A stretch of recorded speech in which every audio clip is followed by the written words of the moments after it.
Stone जे located आहे लोणावळा सेला resort. तिकडे आपण फोटोग्राफीसाठी जाऊ शकतो किंवा मग सनराईज सनसेटसाठी जाऊ शकतो, पिकनिक कॅम्पिंगसाठी जाऊ शकतो. पण बेस्ट टाईम टू व्हिजिट जे आहे ते आहे सनराईज किंवा सनसेट. कारण सनराईज किंवा सनसेटला आपण गेलो तर तिथला आपण व्ह्यू एन्जॉय करू शकतो. आणि सेफ्टी घ्यायची आहे आपल्याला, जसं की तिथे काही रेलिंग्स वगैरे नाही आहेत, किंवा मग आपल्याला फर्स्ट एड ठेवायचं आहे सोबत. आणि इन केस काही इंजुरी लागलं वगैरे तर.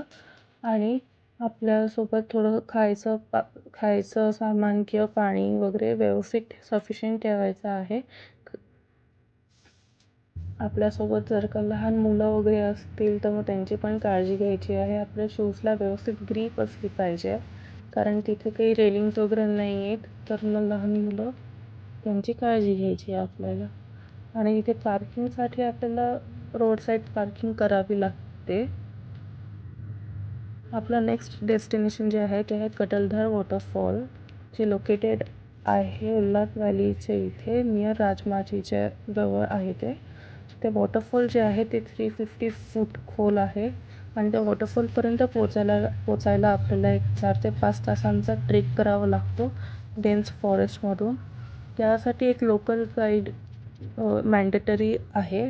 Best time to visit monsoon पिरियडमध्ये, जसं की जुलै ते सप्टेंबरमध्ये. कटलधारचं मिनिंग आहे की कटल म्हणजे वॉल ऑफ रॉक आणि धार म्हणजे वॉटरफॉल. ऑफबीट स्टेटस त्याचा असा आहे की कारण ते खूप कमी कमर्शलाइज्ड आहे आणि तिकडे मोस्टली नेचर लवर्स किंवा ट्रेकर्स एक्सप्लोअर करतात. पण आपण लीजरसाठी पण तिकडे जाऊ शकतो. वॉटरफॉलच्या मागे एक केव आहे, जिथे ऑलमोस्ट 100पर्यंत लोक अकोमोडेट होऊ शकतात. त्याचं स्टार्टिंग पॉईंट लोणावळा किंवा मग राजमाची आहे. आपण पार्किंग तिकडे राजमाचीच्या जवळ किंवा मग तुंगरली डॅमच्या इथे पार्किंग करू शकतो. सेफ्टी टिप्समध्ये आहे की आपल्याला फर्स्ट एड तर इकडे कॅरी करायचंच आहे. व्यवस्थित सफिशियंट पाणी ठेवायचं आहे, थोडं आपलं स्नॅक्स वगैरे ठेवायचं आहे. आणि आपली शूजला जी ग्रीप असते ती व्यवस्थित असली पाहिजे, कारण रेलिंग्स नसल्यामुळे स्लिपरी वगैरे असू शकतं. काही इंजरी होऊ नये म्हणून फर्स्ट एड वगैरे आपण ठेवायचे आहे सोबत. आपलं तिसरं डेस्टिनेशन जे आहे ते आहे बेडसे केव्ह, जे कामचेच्या जवळ लोकेटेड आहे. बेडसे केव्ह जे आहे ते 2300 वर्षांपासून आहे. ते 1st सेंचुरी सगळ्यांना पिरियडपासून आहे.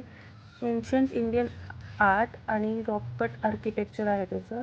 तिकडे 2 मेन केव्ज आहे, केव्ह नंबर 7 आणि केव्ह नंबर 11. लाईक चैत्य आणि विहारा. तिथे आर्किटेक्चर आहे, पिलर्स आहेत, स्तूपास आहेत किंवा प्रेयर हॉल्स आहेत, जिथे प्रेयर हॉल्समध्ये जेव्हा मॉन्क्स वगैरे जे होते ते तिकडे येऊन तिथे मेडिटेशन करणं किंवा त्यांची प्रॅक्टिस करणं ते करायचे तिकडे. आणि आर्किटेक्चरमध्ये काही तिथे कार्विंग्स आहेत, स्टोन कार्विंग्स आहेत, जसं की आता ॲनिमल्सचं आहे की त्या काळची ज्वेलरी कशी होती, काय होती, किंवा ॲनिमल्सचे कार्विंग्ज आहेत. अजून डान्सर्सचे पण कार्विंग्ज आहेत तिकडे. बेडसे केव्हचं नाव जे होतं ते जुनं नाव त्याचं माराकोडा आहे. इन्स्क्रिप्शनमध्ये ते ओल्ड इन्स्क्रिप्शनमध्ये ते दिसून आलेलं आहे. ते ऑफबीट या कारणाकरता आहे कारण मोस्टली जास्त कोणाला माहिती नाही आहे, किंवा मग ते खूप लांब आहे आणि त्याला 30 मिनिटाचा हाईक लागतो. 350 to 500 स्टेप्स आहेत. एकदम नॅरो रोड्स आहेत, ते तिथे फूड स्टॉल्स वगैरे नाही आहेत. सो सेफ्टीमध्ये पण आपल्याला जसं आधी मी म्हटलं होतं की आपल्याला फूड पाणी व्यवस्थित घ्यायचं आहे, कॅरी करायचं आहे. आणि फर्स्ट एड कॅरी करायचं आहे. 5 नंतर तिकडे थांबणं अवॉइड करा. 5च्या आधी तुम्ही जाऊन येऊ शकता. इकडे लोकल्स जे आहेत ते तुम्हाला आपल्याला गाईड करतील पार्किंगसाठी वगैरे. आणि तिकडे सोडा किंवा बटरमिल्क वगैरे मिळेल. बेडसे केव्ह जे आहे ते 9 किलोमीटर लांब आहे वाजा केव्हपासून, गावामध्ये कुरवंदे गावामध्ये. वॉटरफॉलपर्यंत पोचायला आपल्याला एक ट्रेक करावा लागतो. त्याचं स्टार्टिंग पॉईंट जे आहे ते कुरवंदे गाव आहे स्टार्टिंग पॉईंट त्याचं.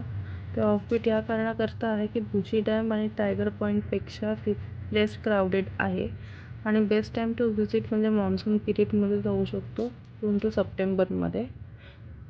तिकडचे लोकल्स जे आहेत ते मान्सून प्लेग्राऊंड पण म्हणतात त्या वॉटरफॉलला, कारण त्या पिरियडमध्ये लोकल्सचे जे मुलं आहेत तर ते तिकडे जाऊन खेळतात, मस्ती करतात, स्विमिंग वगैरे करतात. म्हणून त्या लोकल्सनी तिथे मान्सून प्लेग्राऊंड असं त्याला नाव दिलेलं आहे. ते जे सराउंडिंग आहे कुरुवंदे ते हिस्ट्रीमध्ये रिच आहे, कारण ते एक पार्ट होतं एका बॅटलचं, हिस्टॉरिक बॅटलचं, उंबरखिंड बॅटलचं. ब्रिटिश एरामध्ये ते एक लीडिंग बेस होता. पार्किंग वगैरे आपण त्या गावाच्या इथे करू शकतो आणि मग आपण आपला ट्रेक वगैरे सुरू करू शकतो. काही प्लेसेस आहेत जे फेमस तर नाही आहेत, पण आपल्या मनावरती ते फुटप्रिंट सोडून जातात. आपण भेटूयात एका नेक्स्ट हिडन स्टोरीमध्ये.